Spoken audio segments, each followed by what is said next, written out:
Kutib olinglar, bizdan yana bitta yangi show. Bunaqasi hali O'zbekistonda bo'lmagan. Biz yerni kovlab kirib ketib, uy qurmoqchimiz.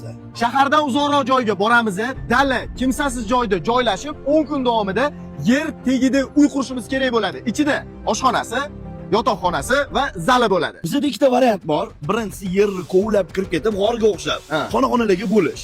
Ikkinchisi polni kovlab olamiz-da, keyin ustini yopamiz. Qaysi biri? Qaysi birini qilamiz? Uni podpiskchilar aytsin. Birinchi variant qizuroqmi yoki ikkinchisi qizuroqmi? Yozib yuboringlar. Matiz shuni yordi. Da. Cho'lli yordi. Da. Google shou endi o'zingiz yozishsin, to'g'ri. Da. Biz yordi. Bunisi undan ham zo'r bo'lishi aniq, lekin vohmasi bor. Kovlayotganimizda rostdan ustimizni bosib qolsa nima bo'ladi, aka?